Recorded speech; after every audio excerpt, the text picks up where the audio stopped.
Si hay algo importante que siempre tenemos que tener en cuenta y repetir y constantemente afianzar nuestra vida es la importancia de la palabra de Dios, ¿verdad? Y es por eso que en esta mañana acompañadme a un pasaje conocido para muchos, pero también olvidado para otros, y es 2 de Timoteo capítulo 3 y versículo 16. 2 de Timoteo capítulo 3 y versículo 14 al 17 vamos a estar estudiando en concreto. Y he titulado esta predicación Persiste en las Escrituras. Persiste en las Escrituras. Y cuando escuchamos la idea de persistir o permanecer, quizá pensamos que es algo que no es tarea fácil de hacer. Cuando quizá nos proponemos retos a comienzo del año, pensamos que podemos conseguirlo si queremos hacerlo, pero muchas veces lo que sucede es que no somos constantes en aquello en lo que nos hemos propuesto y no conseguimos persistir en ello. Quizá por nuestra propia apatía, por nuestra pereza, por otras circunstancias. Esto nos hace difícil o dificulta el que podamos persistir aquello en lo que nos hemos propuesto. ¿Cuántas veces hemos querido comenzar o ser disciplinados con una dieta y nos ha durado una semana o de lunes a martes, ¿no? Hasta el lunes siguiente? ¿O cuántas veces hemos querido mantener una actividad deportiva constante y no lo hemos logrado? Y sin duda que puede haber varias razones que llevan a ello, pero fijaros una cosa, principalmente no persistimos en algo cuando no lo consideramos importante y necesario. Cuando no valoramos aquello en lo que nos planeamos persistir. Lo que suele ocurrir es que rápidamente colocamos otras cosas como prioridades y creemos que son más importantes. La única manera de persistir en algo es cuando esto se convierte en urgente, necesario e importante. Cuando tú entiendes que es vital porque de ello depende tu vida. De hecho, tú persistes en comer todos los días porque de lo contrario morirías. Es algo urgente. Quizá tomas cierta medicación diaria durante años porque sabes que de ello depende tu salud y bienestar, porque es importante.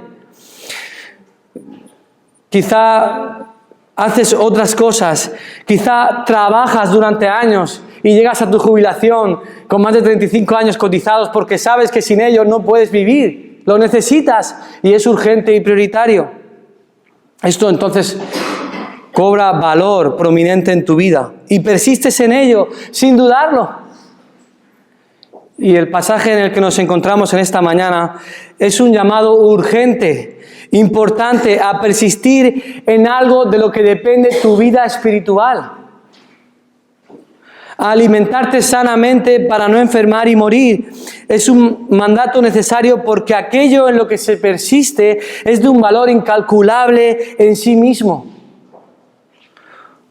Por tanto, no debemos ser perezosos en persistir. No podemos ser indiferentes ante algo tan importante. No debemos distraernos, no debemos ser apáticos o indulgentes ante algo de tal necesidad e importancia. Cuando entendemos el tesoro que tenemos en nuestras manos, cuando entendemos su poder, su procedencia y su pertinencia, no solo es que debemos persistir, es que queremos persistir, es que anhelamos persistir y buscamos persistir. Es por ello que en esta mañana la palabra de Dios nos va a dar razones más que de peso para que deseemos persistir en lo que es realmente importante. En concreto, en este pasaje, 2 de Timoteo, capítulo 3, versículos 14 al 17, vamos a ver 3 razones por las que debemos persistir en las Escrituras.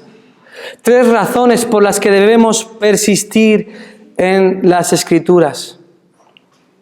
Dice el versículo 14, pero persiste tú en lo que has aprendido y te persuadiste, sabiendo de quién has aprendido, y que desde la niñez has sabido las sagradas Escrituras, las cuales te pueden hacer sabio para la salvación por la fe que es en Cristo Jesús. Toda la Escritura es inspirada por Dios y útil para enseñar, para redarguir, para corregir, para instruir en justicia, a fin de que el hombre de Dios sea perfecto, enteramente preparado para toda buena obra. Tres razones por las que debemos persistir en las Escrituras. La primera razón la encontramos de los versículos 14 al 15. Debemos persistir en las Escrituras por su poder para salvar. Debemos persistir en las Escrituras por su poder para salvar. Este pasaje nos muestra que las Escrituras son poderosas para llevar a cabo la labor para la que han sido preparadas. En primer lugar, encontramos en el versículo 14 el mandato a persistir, ¿verdad? Dice el versículo 14, persiste tú en lo que has aprendido y te persuadiste. Hermanos, esas palabras son importantes no solo por lo que dicen, sino por el contexto en el que se dicen. Pablo está a punto de partir. En el capítulo 4 dice que está a punto de ser sacrificado. El tiempo de su partida está cercano. Esta carta de segunda de Timoteo es una carta muy personal, con instrucciones muy concretas y personales e importantes para su discípulo Timoteo. Son los últimos registros del apóstol Pablo hacia su hijo espiritual. Por esto estas palabras son importantes. Porque las últimas palabras de una persona antes de partir reflejan aquello que sale de su corazón y que es lo más valioso que puede decir y que necesita escuchar aquel que se queda. Una de las instrucciones más importantes que necesitaba recibir Timoteo y que necesitamos recibir cada uno de nosotros es la importancia de persistir. Y persistir tiene la idea de quedarse, de residir, de permanecer, como el árbol que está arraigado en la tierra y se alimenta del agua que recoge de ella constantemente y puede permanecer allí por años alimentándose. ¿En qué debía persistir Timoteo? El texto nos dice en lo que has aprendido y te persuadiste, que desde la niñez has sabido las sagradas Escrituras. Aquello que había aprendido desde la niñez y se había convencido o persuadido eran las sagradas Escrituras. Si vamos al registro bíblico, vemos que Timoteo desde su niñez, en su casa, por su propia familia, había sido enseñado en las Escrituras del Antiguo Testamento. Según nos indica Hechos 16:1, él era hijo de padre griego, pero de una madre judía creyente. Aquí en 2 de Timoteo, capítulo 1, versículo 5, se nos describe su ascendencia familiar y cómo era la fe de su madre y de su abuela. Dice el capítulo 1, versículo 5, trayendo a la memoria la fe no fingida, la fe verdadera que hay en ti, la cual habitó primeramente en tu abuela Loida y en tu madre Eunice, y estoy seguro que en ti también. La fe genuina que tenía Timoteo era la misma fe que primeramente tenía su abuela y después su madre. Las dos generaciones anteriores persistieron en enseñarle las Escrituras, persistieron en estudiar las Escrituras y transmitírselas a su hijo porque era importante para él, porque de ello dependía su vida eterna, porque eran las únicas que tenían poder para salvarle. Este mandato a persistir es tan urgente, tan necesario, tan vital y tan apremiante que Pablo es reiterativo a lo largo de sus epístolas hacia Timoteo. Le dice en 1 Timoteo capítulo 4 y versículo 16, ten cuidado de ti mismo y de la doctrina, del cuerpo doctrinal, de las verdades de la palabra de Dios. Y dice el texto, persiste en ello, persiste en la doctrina. Pues haciendo esto, ¿qué sucederá? Te salvarás a ti mismo y a los que te oyeren. Además, en 2 Timoteo hay un ruego encarecido justo después de este pasaje que estamos estudiando en el capítulo 4 y versículos 1 y 2, le dice: te encarezco delante de Dios, que juzgará a los vivos y a los muertos en su manifestación y en su reino.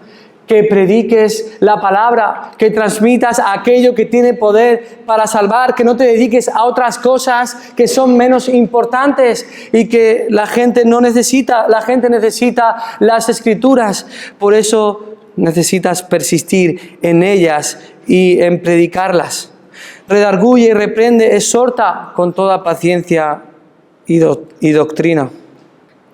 Pablo tenía claro la necesidad de persistir, porque sabía y conocía de la exclusividad de las Escrituras para salvar. Y el contexto del capítulo 3 refleja esta verdad. Pablo está hablando de los falsos maestros, de las falsas enseñanzas. Había numerosas personas que en lugar de persistir en las Escrituras estaban buscando otras cosas y pensaban que en la iglesia se debía hacer otras cosas diferentes y que de alguna manera contentaran a las personas. Ahí Pablo les dice que había falsos maestros que se resistían a la verdad. Indica el texto en el capítulo 3 que eran réprobos a la fe. Y es por ello que Pablo le dice: pero tú no eres como ellos, tú no hagas lo mismo que ellos. Ellos van a un infierno porque rechazan el poder de la Escritura y confían en su propio poder, confían en su experiencia, confían en sus estrategias, en sus métodos, confían en que pueden vivir de cualquier manera y no hay problema, confían en que el pecado es incluso bueno para ellos. Pero tú no debes ser así, tú eres diferente. Tú eres un hijo de Dios, tu fe es no fingida, tu fe es real, por lo tanto, no hagas lo mismo que ellos. Persiste en lo que has aprendido. No cambies porque la gente se resiste a escuchar. No cambies el mensaje porque la gente quiere oír otras cosas que halagan sus oídos. Persiste en las Escrituras. Por ello es que esta exhortación es importante. Pablo le exhorta a confiar y depender únicamente del poder, de la revelación poderosa de Dios para salvar la vida de los que no creen. Y es por ello que le indica en el versículo 15, las cuales te pueden hacer sabio para la salvación por la fe que es en Cristo Jesús. Otras versiones traducen las cuales te pueden dar la sabiduría que lleva a la salvación. Hacer sabio o dar sabiduría es una palabra que utilizamos para nombre de persona. Es la palabra Sofía. Y tiene que ver con enseñar, dar a conocer, dar entendimiento necesario. Aquello que revela y da a conocer las Escrituras es la salvación por la fe en Cristo Jesús, según indica el pasaje.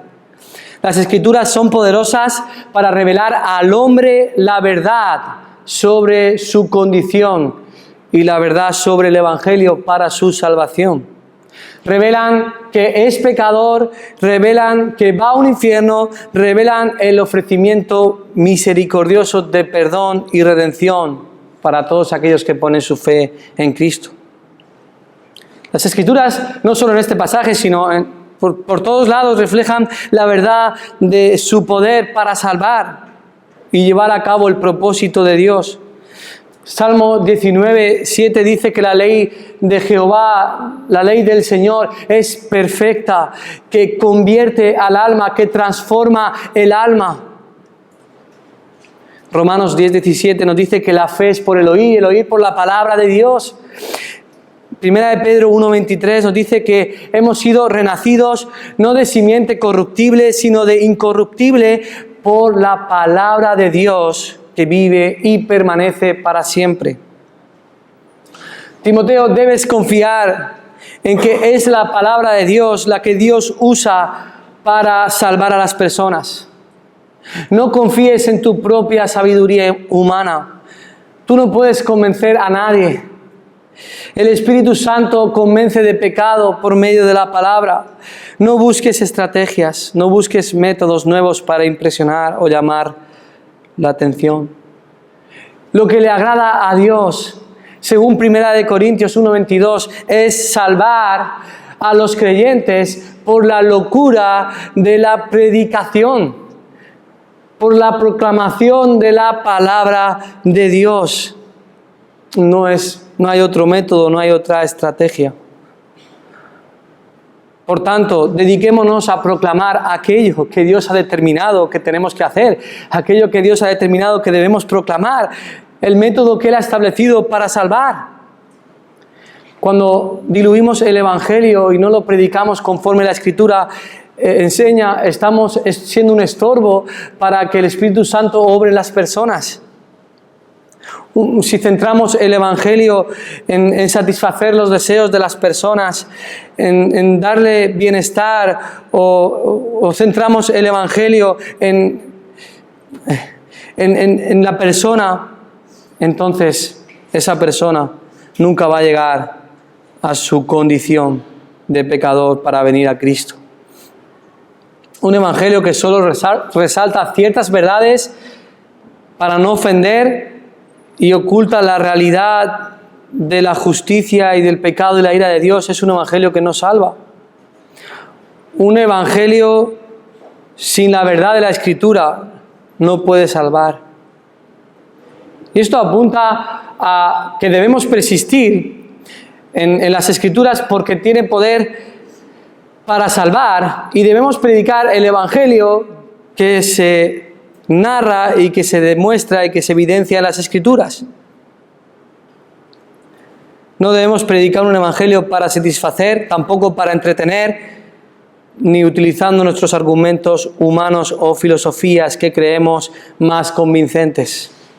Debemos predicar desde la Escritura hacia Cristo. Hermanos, no nos debe importar la respuesta de las personas al mensaje. Eso no está en nuestro poder, no está en nuestra capacidad. 1 Corintios 1:18 nos dice que la respuesta natural del ser humano es decir que el Evangelio es locura. La reacción normal que debemos esperar en un incrédulo es el rechazo. Pero confiemos en el poder del Espíritu Santo que obra en su voluntad por medio de la predicación de la palabra. En 1925 hubo una epidemia muy fuerte de difteria, que es una enfermedad mortal que afectaba principalmente a niños menores de 5 años. Y esta enfermedad se desarrolló en la pequeña aldea de Nome, en Alaska. Ahora, solo había un único medicamento que tenía poder para combatir la difteria. Y esta era la antitoxina diftérica. Era necesario este medicamento para sanar a los niños enfermos, de lo contrario morirían. Se buscó por todos los lugares de la zona, pero no se encontraba.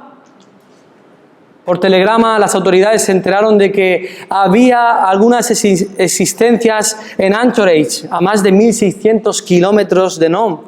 Pero había una gran dificultad para transportar el suero. No se podía hacer por barco porque los mares estaban congelados, tampoco por medio aéreo debido a las tormentas. Pero había que traer el medicamento, porque era lo único que podía sanar a esos niños.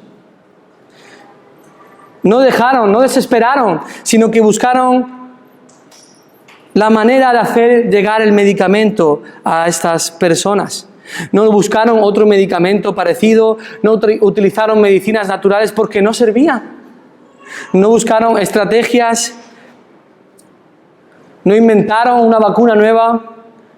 Ante la urgencia y la necesidad de salvar a estos niños, decidieron transportar el suero a través del trineo arrastrado por perros hasta Nome, por más de 1.000 kilómetros. Participaron más de 20 equipos de trineo y más de 100 perros.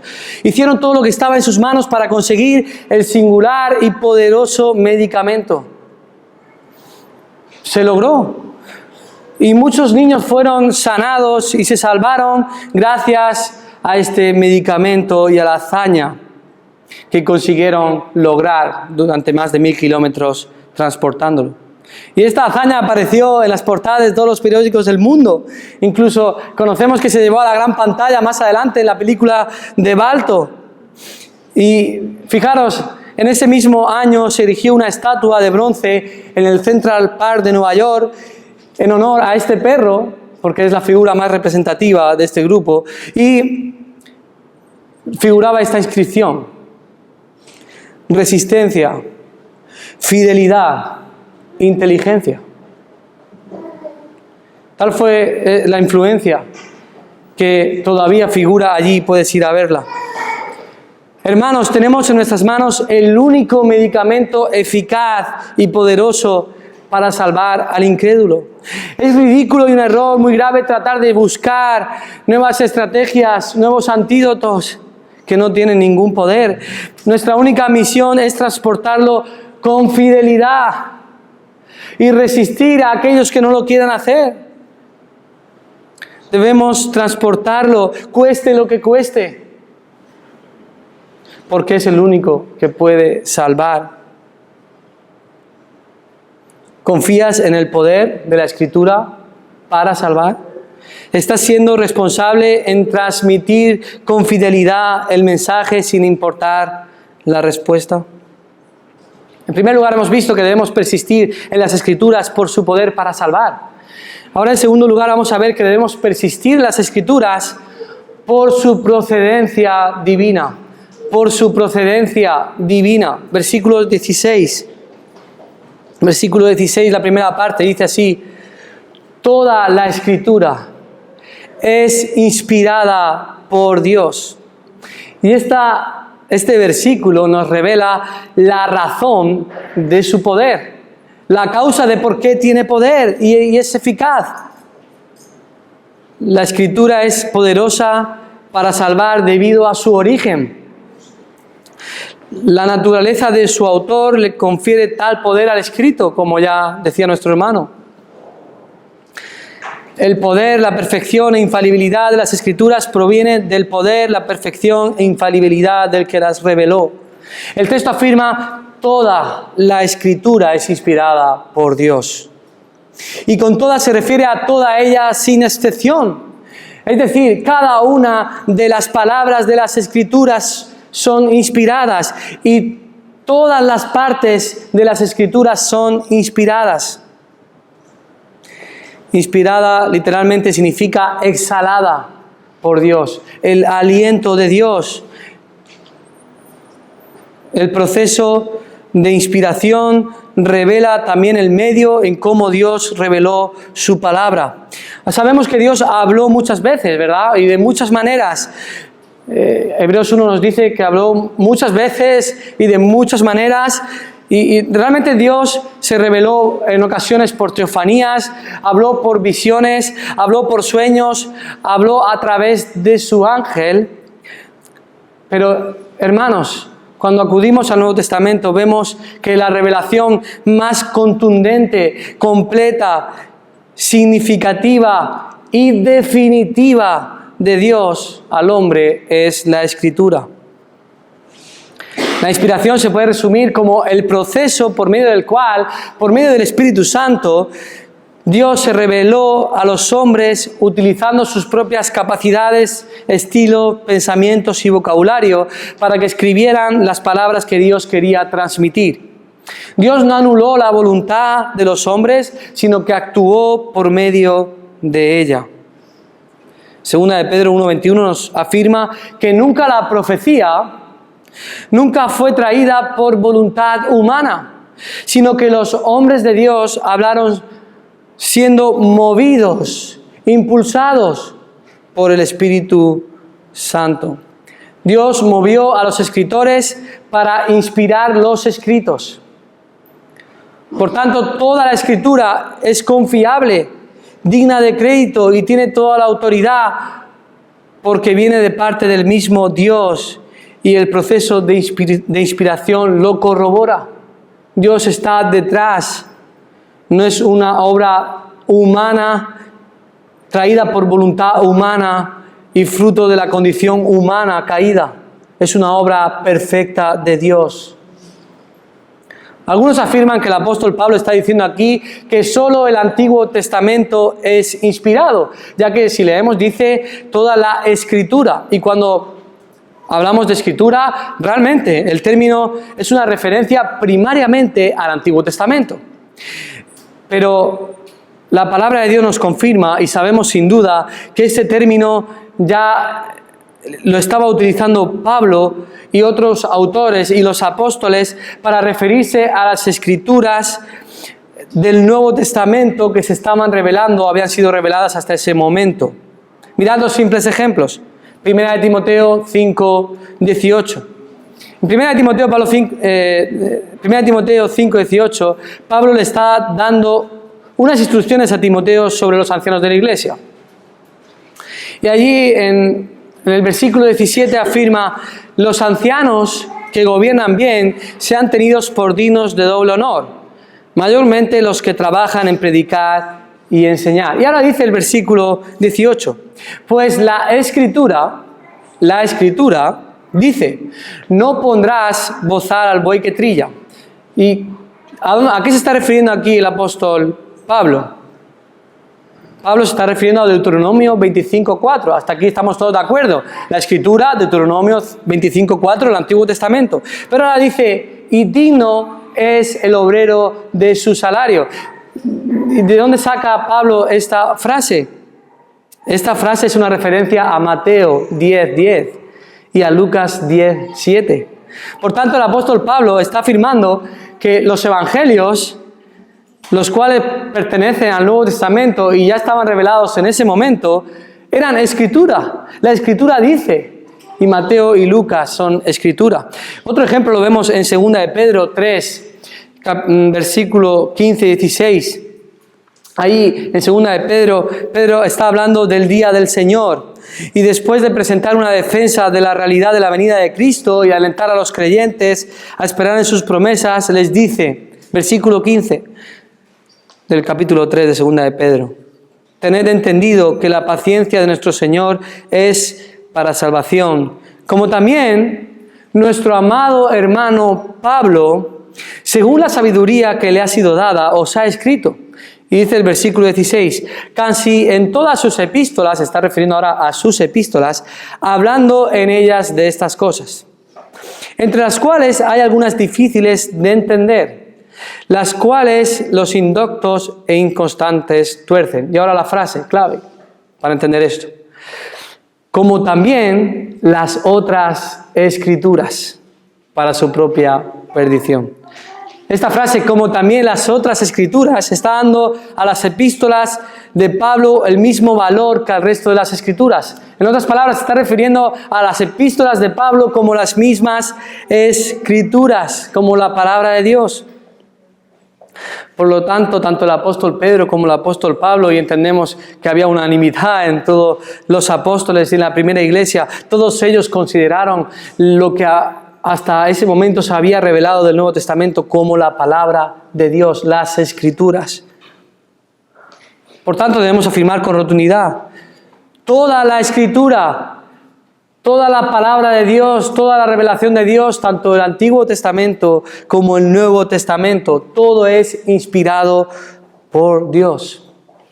Dudar de la inspiración verbal y plenaria de la totalidad de las Escrituras es socavar el Evangelio. Si solo algunas partes son inspiradas, ¿cómo determinamos cuáles son y cuáles no? ¿Seguimos criterios humanos para lograrlo? Si la inspiración no es verbal y Dios solo inspiró conceptos, ideas, ¿qué confianza podríamos tener en un libro humano que estaría lleno de errores? Dudar de la autoría plena y verbal de las Escrituras es poner en jaque las reglas del juego. Es una excusa para eliminar ciertas doctrinas y enseñanzas que no encajen con la sociedad actual o con la mente y la cultura del lector. Pero este pasaje es claro al afirmar que toda la Escritura es inspirada por Dios. Dios no inspiró partes, inspiró todo. Dios no inspiró conceptos, inspiró palabras. Por tanto, podemos confiar plenamente en la procedencia divina del registro bíblico en su totalidad. Y esto es clave Porque si toda la Escritura es inspirada por Dios, entonces tiene el poder para llevar a cabo lo que Dios quiere que haga. Entonces tiene poder para salvar, como hemos visto. Recuerdo cuando recibí el título de la universidad. Era una hoja en A3 y ahí viene el registro de palabras en las que se escribe una declaración de que yo había superado ciertos estudios con éxito. Este título viene expedido por el rey, firmado por el director, el decano y el secretario, y estando al menos una de esas firmas escritas a mano. Tal expedición del título y firma le da total veracidad y confiabilidad a lo que se está firmando en ese título. De tal manera que cuando me solicitan el título para aspirar a cualquier empleo o para obtener méritos en una oposición, no necesito acudir de nuevo al rey y a los cargos de la universidad, porque su confiabilidad no se puede poner en duda. Todas las palabras son dignas de crédito. Todo lo que ahí pone es veraz, porque ellos lo firman y son los autores del documento.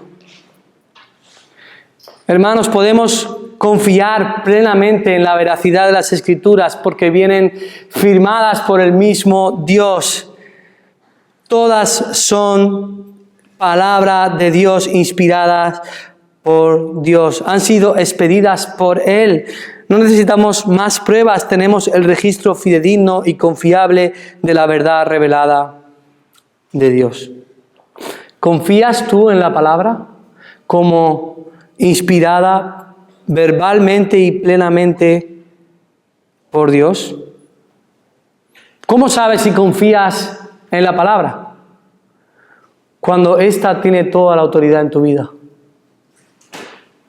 Entonces tienes que hacerte esta pregunta: ¿es la máxima autoridad en tu vida? Porque entonces estás confiando en ella. Hasta ahora hemos visto dos razones para persistir en las Escrituras: su poder para salvar, su procedencia divina. Y ahora, en último lugar, vamos a ver que debemos persistir en las Escrituras por su pertinencia para santificar. Por su pertinencia para santificar. Versículos 16b y 17. Dice el texto, el versículo 16, toda la Escritura es inspirada por Dios y útil para enseñar, para redarguir, para corregir, para instruir en justicia, a fin de que el hombre de Dios sea perfecto, enteramente preparado para toda buena obra. Estos versículos nos muestran que la procedencia de las Escrituras también determina su eficacia y pertinencia. Si las Escrituras son inspiradas por Dios, y lo son, entonces tienen todo el poder para llevar a cabo eficientemente y con determinación su objetivo. Hebreos 4:12 nos dice que la palabra de Dios es viva y eficaz.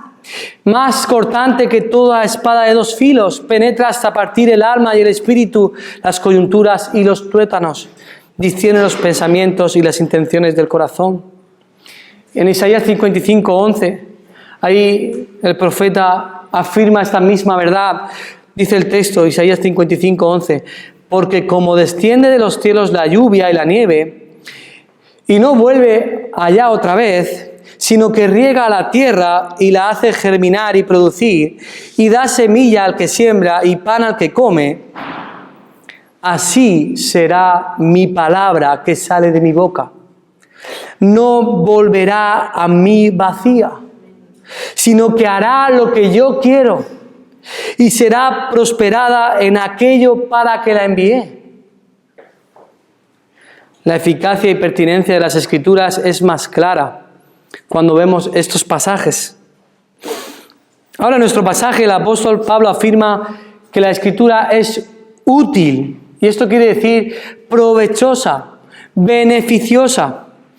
Y ahora nos va a hablar de todos los beneficios, todo el provecho que se puede sacar de la palabra de Dios y que nos lleva a la santificación y que necesitamos para ello.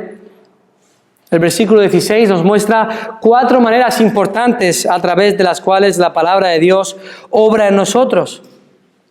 Y el versículo 17 nos revela el propósito por el cual obra en nosotros. Versículo 16, útil para enseñar, redarguir, corregir e instruir en justicia. La primera manera es enseñar. La Escritura es útil para enseñar.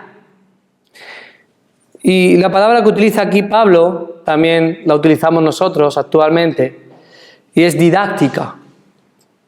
Didáctica, y no se refiere simplemente al proceso de enseñar o al método de enseñar, como si las Escrituras fueran un maestro en sí mismo, sino más bien se refiere al contenido de las Escrituras. Es decir, las enseñanzas, al conjunto de doctrinas que están contenidas en la palabra de Dios. Las Escrituras nos revelan grandes verdades sobre Dios, nos revela quién es Dios, su carácter, sus planes para con la humanidad, nos revela su obra de salvación. Conocer en profundidad las verdades, las doctrinas de la Escritura es vital para nuestra santificación. Las Escrituras inspiradas por Dios nos proveen el conjunto básico y completo de la verdad divina necesario para vivir como nuestro Padre Celestial quiere que vivamos. La doctrina es importante, la enseñanza es importante, porque nos proporciona la base para conocer, creer, entender y seguir a Cristo. De hecho, la fe no es concebible sin conocer las verdades, sin entender quién es Dios y su obra. La palabra de Dios nos afirma que aquellos que no reciben instrucción bíblica son como niños espirituales fluctuantes. Son llevados por doquiera de todo viento de doctrina, como un barco sin vela, como un barco sin timón, sin rumbo. Dice la palabra de Dios que es llevado por estratagema de hombres para engañar, y ellos emplean con astucia las artimañas del error. Por eso es tan importante que acudamos y persistamos en las Escrituras, porque son útiles para enseñarnos y para discernir lo falso de lo correcto, la verdad de la mentira, para no estar en el error y para que nuestras vidas sean transformadas. En segundo lugar, las Escrituras son útiles para redarguir. La Escritura es útil para redarguir. La palabra redarguir tiene la idea, y también se traduce como reprender, y lo que hace es convencer del mal comportamiento o la falsa doctrina. Dicho de otra manera, la Escritura expone nuestro pecado.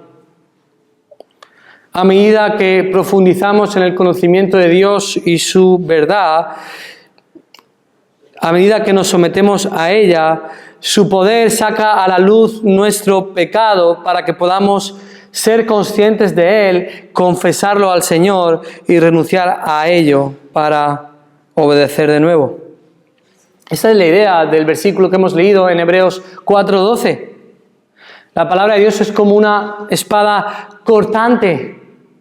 Cortante porque hace cirugía, porque penetra, porque rompe para curar. Porque para sanar una herida, para sanar una enfermedad, primero hay que hacer una cirugía, hay que hacer cortes. La palabra de Dios discierne hasta lo más profundo de nuestro ser, llega hasta lo último, de tal manera que todo queda descubierto ante Dios. Y esto debe ser nuestro deseo al acudir a la palabra de Dios. Debemos acudir con un corazón abierto para que ella haga una cirugía en nosotros. Necesitamos exponernos a la palabra para que extirpe de nosotros todo pecado y así poder crecer en santidad y estar sanos. En tercer lugar, la Escritura es útil para corregir. Corregir. Y esta palabra en el original solo aparece aquí, en todo el Nuevo Testamento, y se utiliza para referirse a la restauración de algo hasta su estado original y condición apropiada. Como algo que está roto, una vasija que está rota y es recompuesta, es de nuevo restaurada. Este es el siguiente paso que hace la Escritura. Después de sacar a la luz nuestro pecado, nos edifica por medio de la corrección divina. Jesús mismo afirmó, todo pámpano que en mí no lleva fruto será cortado, pero todo aquel que lleva fruto lo limpiará para que lleve más fruto. Es a través de la corrección que Dios va transformándonos y nos hace más obedientes, útiles y eficaces en su servicio y más conforme a la imagen de su Hijo. En cuarto lugar, la Escritura es útil para instruir. Es útil para instruir. Instruir significa disciplina, entrenamiento. Y de ahí deriva nuestra palabra pedagogía, instrucción del niño. La palabra de Dios obra de tal manera en nosotros que nos entrena, nos disciplina para practicar lo que es recto o justo delante de Dios. Estas 4 maneras por las que la palabra obra en nuestra vida tienen un propósito. Y este propósito lo vemos en el versículo 17. Dice el versículo 17, con el propósito, con el objetivo de que el hombre de Dios sea perfecto, enteramente preparado para toda buena obra. Este es el propósito y por eso es pertinente para nuestra santificación, porque el propósito es obrar en nosotros, enseñándonos, reprendiéndonos, corrigiéndonos e instruyéndonos, para que seamos maduros y completos. El hombre de Dios es una referencia a los creyentes, a todo creyente, varón y hembra. La finalidad es ser maduro, completo, no perfecto en un sentido de perfección espiritual, porque eso no se logrará hasta la glorificación en el día final.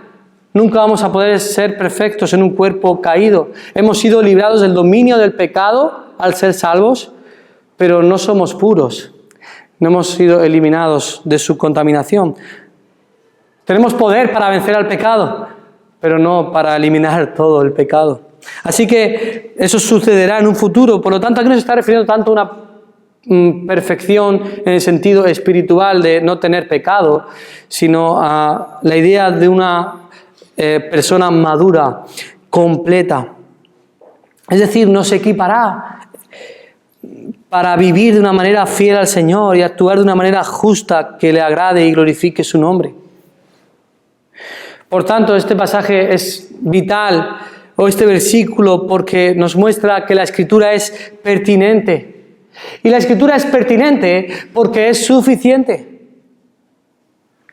Es todo lo que necesitamos para la santificación. Es el medio que Dios ha establecido para conformarnos más a la imagen de su Hijo. Confiar en otros medios humanos, estrategias o métodos es decirle a Dios que somos más sabios que Él. Es ser orgulloso. Es decirle que podemos establecer mejor que Él lo que necesitamos.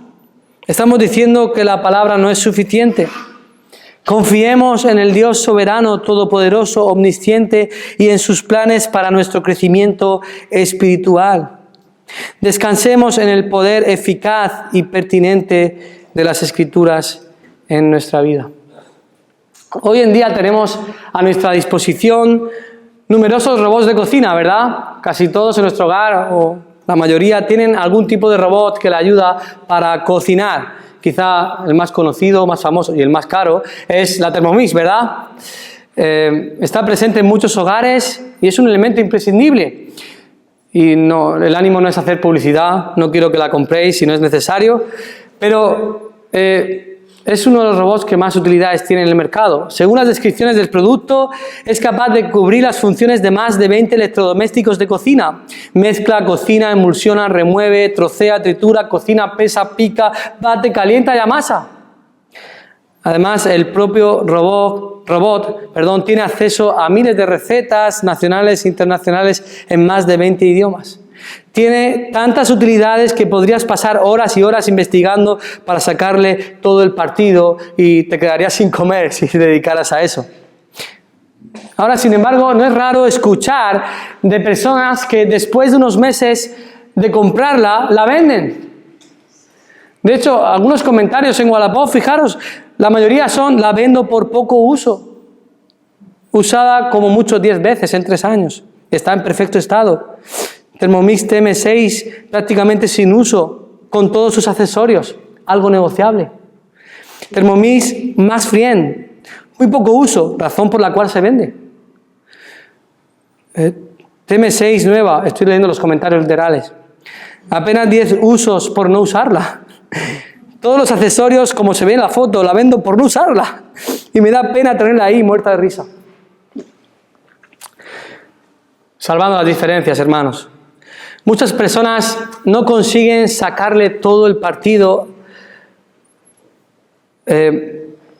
a la palabra de Dios, porque no son conscientes de que tenemos en nuestras manos un tesoro de valor incalculable.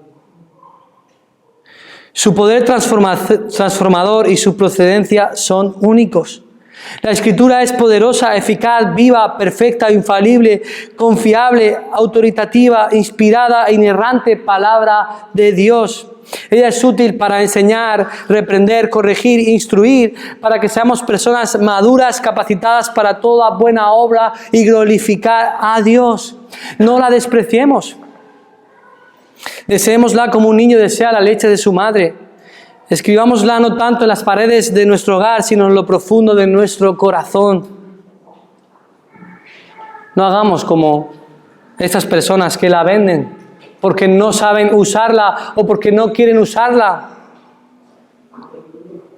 Por pereza, por apatía, por dejadez o porque no tienen tiempo. Cuando la Escritura se convierte en lo más valioso de tu vida, cuando entiendes su procedencia y cuando entiendes su poder, cuando entiendes su pertinencia, no vas a buscar otras cosas, no vas a querer otra cosa sino persistir en las Escrituras. Esa es la necesidad más apremiante de tu vida. Me gustaría terminar leyendo el Salmo 1, porque expresa de manera precisa cómo el salmista persistía en las Escrituras y se deleitaba en ellas como lo más valioso de su vida. Los primeros 3 versículos del Salmo 1 dicen así: Bienaventurado el varón que no anduvo en consejo de malos, ni estuvo en camino de pecadores, ni en silla de escarnecedores se ha sentado, sino que en la ley del Señor está su delicia, y en su ley medita de día y de noche. Será como árbol plantado junto a corrientes de agua, que da su fruto a su tiempo, y su hoja no cae, y todo lo que hace prosperará. Vamos a orar.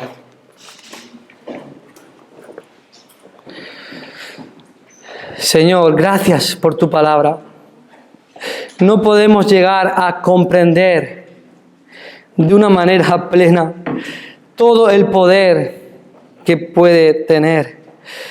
No podemos llegar a entender de manera completa toda ella, porque escapa de nuestro entendimiento, escapa de nuestra mente finita y limitada. Pero gracias porque tú has querido revelarte a nuestras vidas, a nosotros, por medio de tu palabra. Porque tú así lo has querido y lo has deseado en tu plan. Y también quieres que nosotros no anhelemos ni deseemos otras cosas que no sean tu palabra, que sea lo primordial en nuestras vidas. Señor, ayúdanos a valorar, a atesorar tu palabra como lo que es. Perdónanos por cuántas veces confiamos en nuestras estrategias, en nuestra elocuencia, en nuestros métodos falibles y humanos. Y perdónanos por cuántas veces hemos dejado de lado tu palabra y pensamos que podemos convencer a alguien por otros medios. Señor, perdónanos y abre nuestros ojos para ver y contemplar la belleza de tu palabra y que ella sea nuestro deleite, como dice el salmista, que en ella meditemos de día y de noche, porque sabemos que por medio de tu palabra es que tú vas a transformar nuestras vidas más y más conforme a la imagen de tu Hijo, y seremos un árbol plantado junto a corrientes de agua, que su hoja no cae y da su fruto a su tiempo. Señor, queremos ser creyentes que demos fruto espiritual, no para conseguir algo, sino para tu gloria, para honrarte y por lo que ya tú has conseguido por nosotros. Gracias, Señor, por tu palabra en esta mañana. En el nombre de Jesús. Amén.